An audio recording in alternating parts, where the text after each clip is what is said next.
dulu-dulu punya cerita. Sebab itu kita tak boleh memadamkan sejarah bahawa Portugis, Belanda, Inggeris datang kerana nak agama.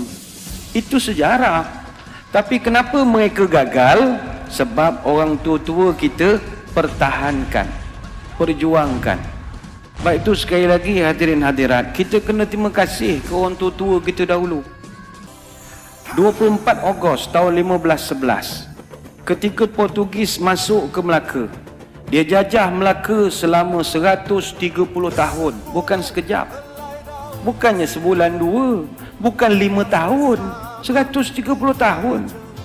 Setelah Kesultanan Melayu Melaka berdiri gagah selama 110 tahun. Kuat dah, kita baru 62 tahun. Jangan act lah, jangan act sangat. Melaka yang sebegitu gagah 110 tahun tombang dengan Portugis, dijajah pula 130 tahun. Tapi adakah orang tua-tua kita ketika Portugis menjajah itu mereka pakat tidur beramai-ramai? Adakah mereka perangai macam kita, main telefon siang malam pagi petang? Tidak. Orang tua-tua dulu tak pernah tidur.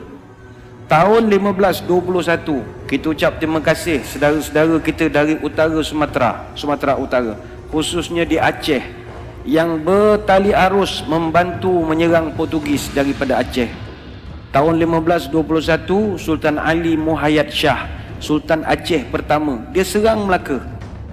Serang tapi tak menang sebab Portugis ni kuat ketika itu. Datang pula Sultan Alauddin Al-Qahar, Sultan Aceh yang ketiga. Dia serang Melaka 3 kali. 1537 dia serang, kalah. 1547 dia serang guna kapal, pun kalah. Tahun 1564 dia minta bantuan dari kerajaan Turki Utsmani. Semasa itu kerajaan Turki Utsmani diperintah oleh Sultan Sulaiman yang merupakan Sultan Turki Utsmaniyah yang ke-10, minta tolong tapi gagal.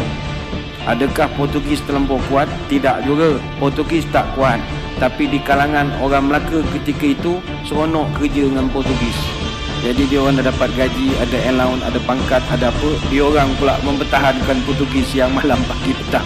Jadi Portugis main wayang sajalah. Orang-orang kita yang berlawan sesama kita. Kemudian Sultan Ali Riayat Shah, Sultan Aceh yang ke-9, serang Melaka 3 tahun berturut-turut. 1573, 1575, 1577. Tapi tak menang, pembelot ramai. Sambung balik Dek Sultan Iskandar Muda, Sultan Aceh yang ke-12. Dia serang 2 tahun, 1615 dengan 1638. Hasil daripada serangan demi serangan bertali arus, akhirnya Portugis lemah. 1641 Belanda datang. Bila Belanda datang, orang Aceh dah penat dah menolong. Orang tempatan masih lagi seronok dengan baju uniform, dapat apa komen seronok, dapat jadi pegawai kerajaan, jadi orang pencen. Tak ada berjuang melawan Belanda dah. Belanda datang tahun 1641, kita ucap terima kasih lah kepada saudara-saudara kita dari Makassar, Bugis. Orang Bugis yang banyak menolong kita. Orang Belanda datang jajah Melaka Johor berapa tahun? 183 tahun. 183 tahun. Datanglah orang-orang Bugis tahun 1782 sampai 1784, yang itu memang serang habis-habisan. Maka dicatatkan dengan tinta emas dalam sejarah negara. Muncullah satu orang pahlawan terbilang, marhum Raja Haji Fisabilillah Ibni Daing Celak, yang digelarkan marhum Teluk Ketapang. Bagi tuan-tuan di Selangor, kena kenangkan marhum Raja Haji Fisabilillah. Apa sebab? Dia ni yang di Pertuan Muda Kesultanan Johor Riau Lingga yang keempat. Dia Tengku Mahkota Raja Muda, dan dialah abang kepada Sultan Selangor yang pertama. Sultan Selangor yang pertama namanya Raja Lumu bin Daing Celak. Raja Lumu ni ditabalkan dengan nama Sultan Salahuddin Shah, memerintah Selangor 1745 sampai 1778. Kenapa adik dia yang jadi raja? Abangnya mangkat awal. Kenapa abangnya mangkat awal? Mangkat di Kota Melaka 19 Jun tahun 1784. Umur baru 57 tahun. Ketika jenazahnya ditemui, tangan kanannya memegang kitab Dalailul Khairat, tangan kiri memegang badik. Dia lawan Belanda sampai ke Kota Melaka. tapi akhirnya gugur menjadi seorang syahid.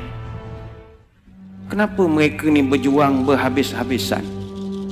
Nak pastikan orang putih, jangan kau nak tukar agama cucu cicit aku.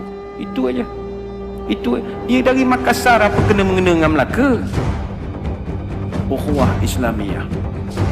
1786 Inggeris datang ke tanah Melayu. Mula-mula dia datang masuk ikut Pulau Pinang. Dia masuk Pulau Pinang, dia tukar habis sejarah Pulau Pinang. Dia dakwa dia pula yang membuka Pulau Pinang. Apa benda dia pula membuka Pulau Pinang? Ingat kita ni tak reti yang buka negeri agaknya.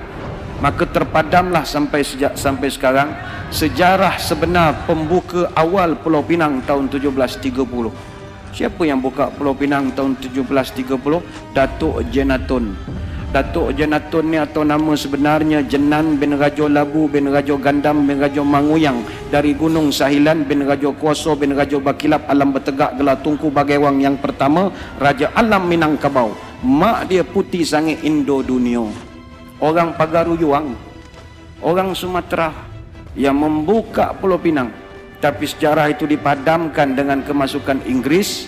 88 tahun kemudian dia tipu pula orang Melayu tahun 1874 menerusi perjanjian Pangko yang penuh dengan muslihat.